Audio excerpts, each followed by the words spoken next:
2026 रोजी 00:20 वाजता जी मृतक आहे फाजिला जबीन जुबेर शेख वय 19 वर्ष आहे तिचं. तिला 25 जानेवारी 2026 रोजी तिचं लग्न झालेलं होतं आणि तिचं नागपूर येथे मोमीनपुरा या तहसील पोलिसांच्या हद्दीत तिचं नवऱ्याचं घर आहे. त्या ठिकाणी त्या भावाला 15 तारखेला 00:20 वाजता फोन आला की अर्धा तास असा प्रकार चालू आहे की मला सासुराच्या लोकांनी धमकी दिलेली आहे की अर्ध्या तासात तुझा काहीतरी बरं वाईट होईल अशी ती त्याच्या भावाला कळवलेलं आहे. त्यावरून त्यांनी तात्काळ पुन्हा 1 वाजता त्याच रात्रीला म्हणजे 40 मिनिटानंतर कळविण्यात आले की तिला अटॅक आलेला आहे आणि तुम्ही येऊन जा.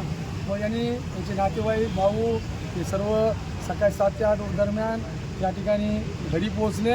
घरी पोचल्यानंतर त्यांच्यामध्ये बॉडी घेण्यावरून त्यांचं म्हणणं आहे की आम्ही तिथं अंत्यविधी करू. त्यांचं म्हणणं आहे आमची मुलगी आहे त्या दृष्टीने आम्ही अमरावतीला घेऊन जाऊ. अशा याच्यातून त्यांचे वाद झाले. त्यातून मग त्यांनी घेऊन येण्याचा निर्णय केला. परंतु तत्पूर्वी तिच्या गळ्याभोवती शरीराभोवती सर्व कपडा बांधलेला होता. त्यांनी त्याच परिस्थितीत तिथून ॲम्ब्युलन्स घेऊन परत थेट सरळ अमरावतीला त्यांच्या निवासस्थानी आले सौदागरपुरा या ठिकाणी. त्यानंतर यांची अंत्यविधी प्रक्रिया चालू असताना ज्यावेळेस मैताला स्नान घालत असतो त्यावेळी त्या ठिकाणी जे काही महिला होते त्यांच्या लक्षात आलं की या ज्या गळ्याभोवती व्रण आहेत फाशी दिल्यासारखे. त्यानुसार त्यांनी त्यावेळेस कळवलं की नाही माहीत नाही. परंतु त्यानंतर तिची अंत्यविधी दफनविधी ईदगाह या ठिकाणी करण्यात आलेला आहे. परंतु त्याचे व्हिडिओ जे काही गळ्याभोवती व्रण आहेत जखमा आहेत त्याचे व्हिडिओ केल्याने त्यांच्या समाजात ते व्हायरल झालेलं आहे.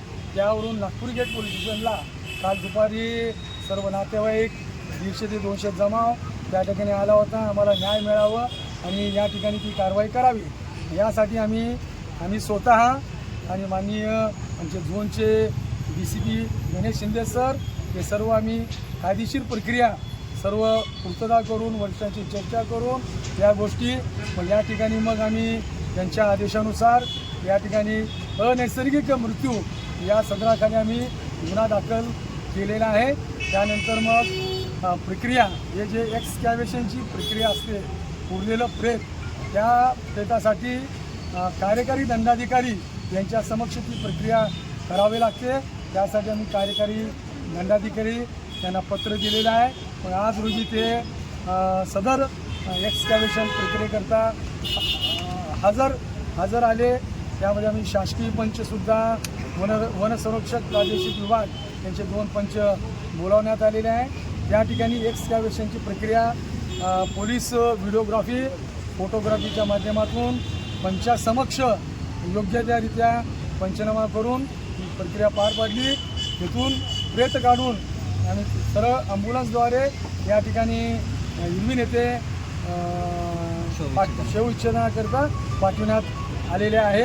आता पुढील प्रक्रिया या ठिकाणी आता सध्या जवळपास 1 तास झालेला आहे. ती प्रॉब्लेम आहे. आम्ही डॉक्टरांच्या चमूला पण आम्ही पत्र दिलं होतं दुपारी की आपले 2 अधिकारी आणि 1 महिला डॉक्टर अशा पद्धतीने इन कॅमेरा याची हे शवविच्छेदन करावं त्याकरता पत्र दिलेलं आहे. परंतु थोडीशी अडचण निर्माण झाली.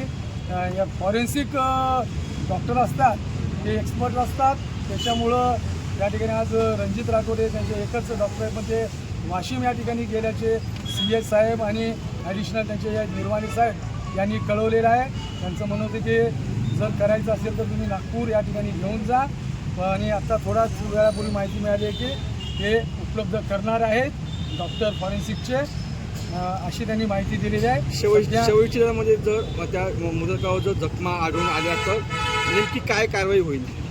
आता ही प्रक्रिया आम्ही पोस्टमॉर्टम झाल्यानंतर जो ॲडव्हान्स किंवा प्रोव्हिजनल रिपोर्ट भेटतो त्या पद्धतीने आम्ही तो प्रोव्हिजनल रिपोर्ट प्राप्त करून घेऊ.